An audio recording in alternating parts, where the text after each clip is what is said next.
Okay, with this video I'd like to help you understand what is the moonlight, and that in fact the moon, the sun, the stars are in fact lights. The moon itself is at a height of 32.234 miles high. That's just over 170,000 feet. Now let me explain to you, at that altitude, that height above the flat plane of Earth, what you call Earth, the dirt, you run into a different atmosphere or concentration of gases. You run into what are called lighter than air gases, and one in particular, neon. Neon allows, as you know, things to glow. All right. So this is just pictures of the moon light coming into view, and as you can tell, it's quite bright. And what I'm going to do is take with the next few photos and just blend them in while I tell you some things, is just take a long exposure shot, which is just allowing as much light into the camera as it can take, and then that's going to highlight the sky for you and show you that in fact the illusion, the blue illusion, can also then be created at night, depending on how long you want to leave your shutter open. Okay. So then, with that in mind, you have this idea of the moonlight, and you can see this. If you notice these images, you're going to see a splashing on the side of colors, red and blue, making a purplish. All right, it's going to be off to the side, and what that is that's going to be the source of this projection. Now, each one of these, the sun included, has a source of projection. This one in particular is I've taken a photograph of it. I'm going to show you that as soon as I explain a little bit more of the mechanics of this to you. So then you have a plane, and planes are nothing more than atmosphere changes precisely, allowing and disallowing combustion, let's say at 172,000 feet, where then the O2 is at 0. So then combustion is just out the window. So then you look at this idea, and you have to understand, why is then this thing being projected sometimes to where it looks like you can see clouds behind it? And that is because you're seeing clouds behind it that are farther down the plane. For example, if you see this rising in the state of Arizona, which is just on a map, a close distance to the state of California, where I am in particular, someone will see this rise at this level in Arizona and not see it yet in California. It will not be visible in the sky. That then proves to you that this is a lot closer to the ground than you've been told. And it's also a projected light. As you can see here, look to the right side, you see that almost trumpet piece or flute opening. That is then from the projector. All right, and then that is at a higher plane projecting that, what you see as the so-called moon. All right. Now what I want to do is just go ahead and blend in a few shots and show you this at night, and show you that you can then highlight clouds, brighten it up, allow more light in, and see more of the nighttime canopy, what I call it, the action behind the action. If you were to zoom into these photos, what's projecting that then to you is this. This is called Satellite Dave J, being that nobody else wanted to own it. Nobody else even wants to tell me that they see it. All right, and there is one person who has a video up that has helped out and has shown people that this is in fact real. All right, you can see it, and as long as you know what you're looking at, and I'm trying to show you here what you're looking at, you will then see this image, which is what you see as the moon, and you will see the projector off to, if it's going to be, if you're in the United States, let's say, it'll be to your right and below.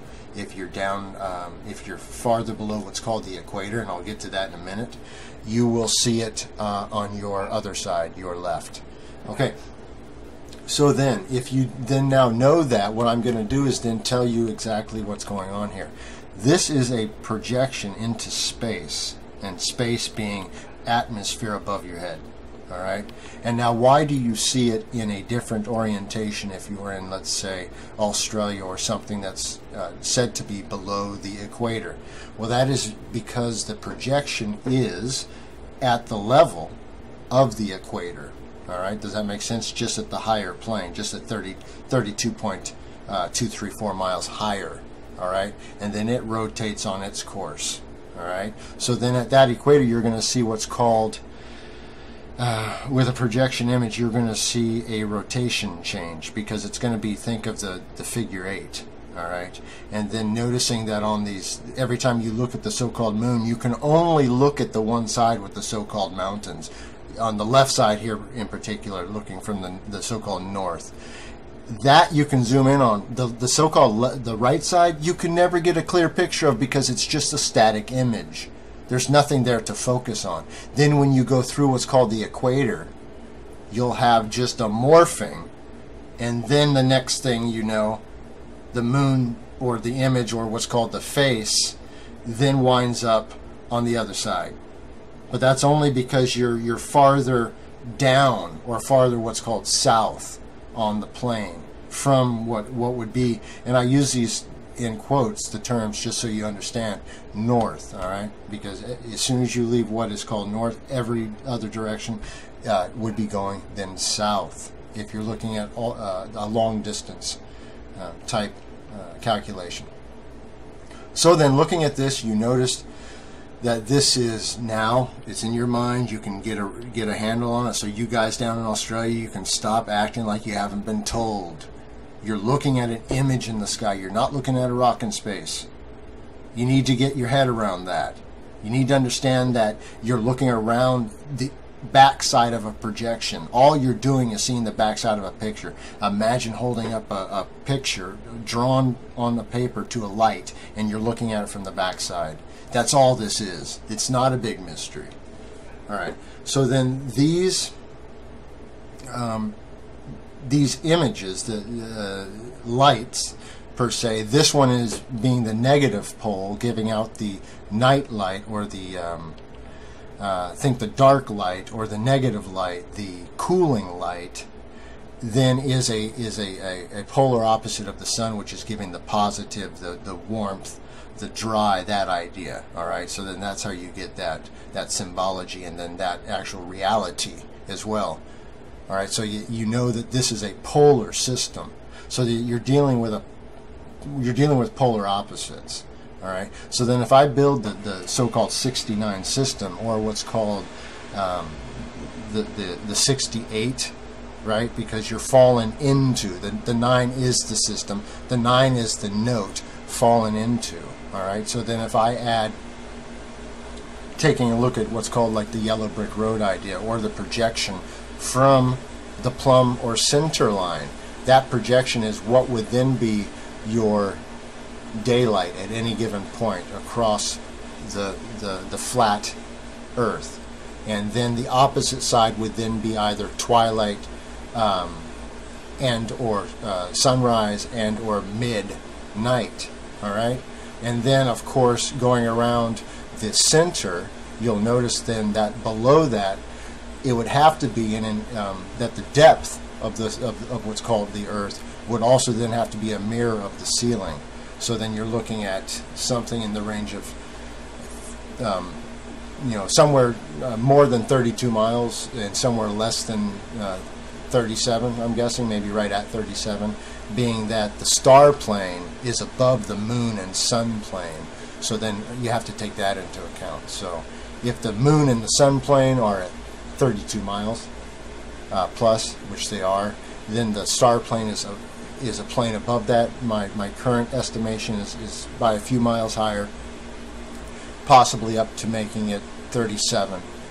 And then you have the idea of what's called gravity, and gravity is nothing more than a force, the magnetic force, being that you're in a polar system, of a direct straight line down to the plane of 90 degrees. Straight down.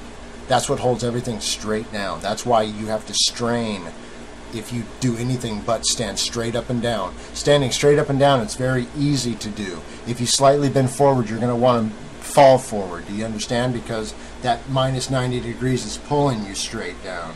All right. So then if you take a look at this, this is going to be the idea of the confusion with these convex and concave people. They're both a lie of the same order. Please take a look. If you make concentric circles, you then color them. Simply rotate it. And you're going to find out that it creates what looks like a concave plate. One that dips, but it doesn't. It's just an optical illusion. Then you reduce that down to fit within this, and I've shown you this, that this is the double X system, the 68 system, the fallen idea, the world within the two keys, the fallen notes. All right, now you understand how to view the world that you see.